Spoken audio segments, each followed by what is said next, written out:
The Chief of Staff, Armed Forces of the Philippines, General Jesse D. Dillosa, AFP, will now introduce our guest of honor.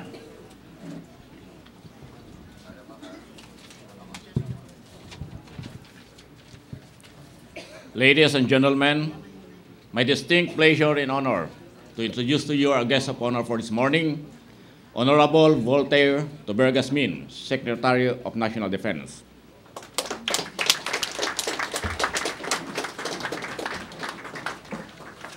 Thank you. Kindly be seated.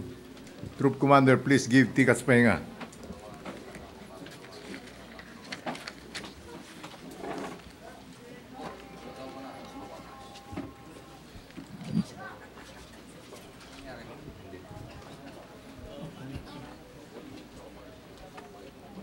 The Chief of Staff of our Armed Forces, General Jesse Dillosa, Mrs. Dillosa, the Commanding General of the Philippine Air Force, and our host for this morning, Lieutenant General Lauro Catalino de la Cruz,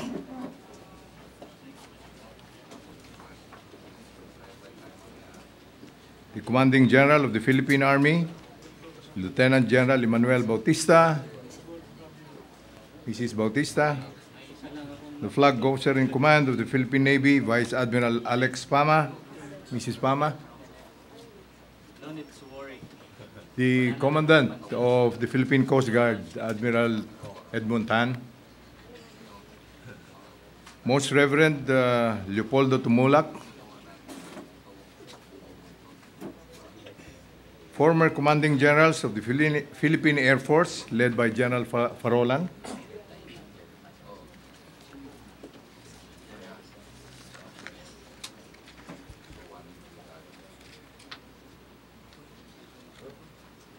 the Honorable Jose Antonio Mark Leviste III, Vice Governor, Batangas, the Honorable Mark Leandro Mendoza, Congressman, 4th District of Batangas, the Honorable Danilo Sombrano, Mayor of Mataas na Kahoy,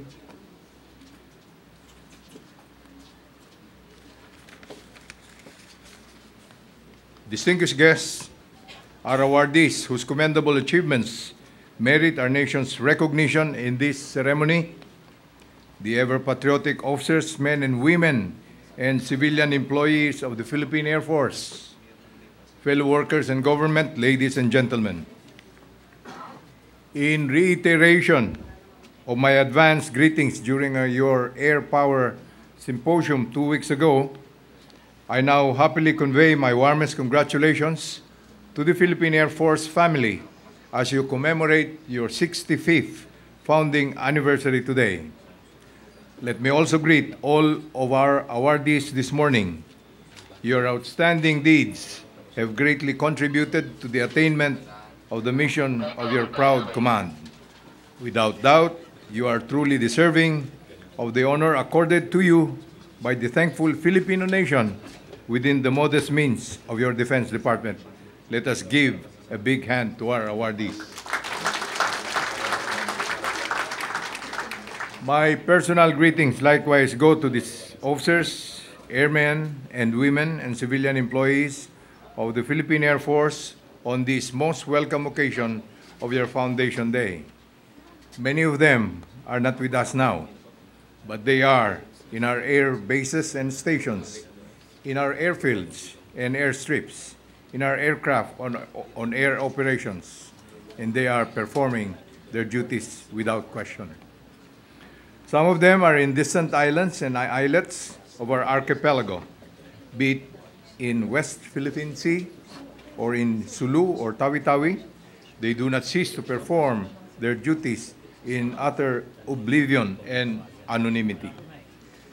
Personal dedication, sacrifice, and perseverance characterize the real state of our Philippine Air Force personnel in the execution of their constitutional tasks and responsibilities.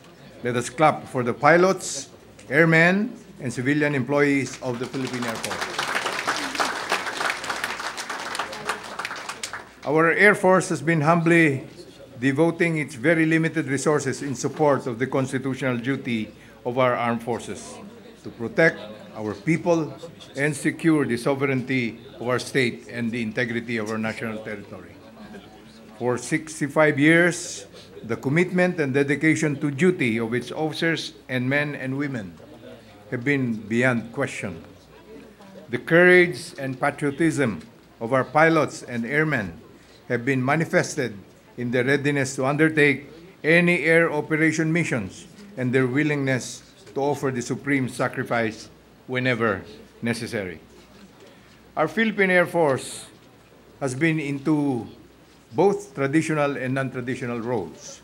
Its functions involve the pursuit of all forms and facets of our national endeavors, be it political, social, or economic.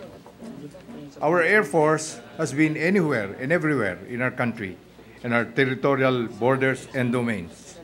Our aircraft and pilots are either in patrol and combat operations, in security coverages of our vital assets and installations, in airlift runs of personnel, supplies, and equipment, in search, rescue, and rehabilitation missions during the advent of disasters and calamities, in the transport of the sick and wounded, and in countless errands in the name and for the good of our endeared republic. Nevertheless, the job of the Philippine Air Force cannot be done by determination and enthusiasm of our Air Force personnel alone. We need to have potent and reliable air platforms for our air skippers and crew to operate and fly. As ever, we have been relentless in our goal of acquiring new and potent replacements for our old and unreliable air assets. And we are now very determined in our intention to modernize.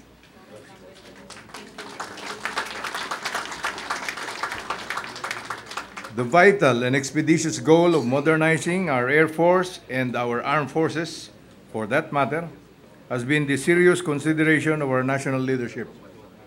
This has become a must in our pursuit of many operational plans and endeavors for internal peace, security, and stability. Our extreme necessity to modernize is likewise meant to address the primordial constitutional duty of our armed forces to secure the sovereignty of the state and the integrity of the national territory. I am happy to let you know that through our defense system of management, the upgrade and modernization program of our armed forces is presently on full swing. This is limited only by the maximum amount of financial resources that our government can afford to allocate.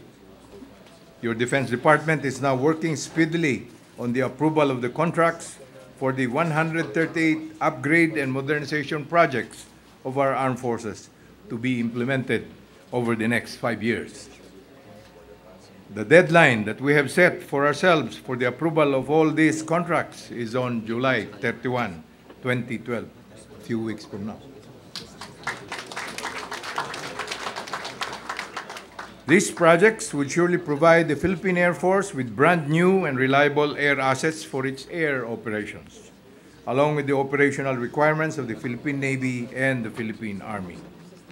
This includes, among others, the acquisition of surface attack aircraft lead-in fighter trainer, attack helicopters, light transport aircraft, and medium transport aircraft, all of which are expected to be delivered within 2 years from now.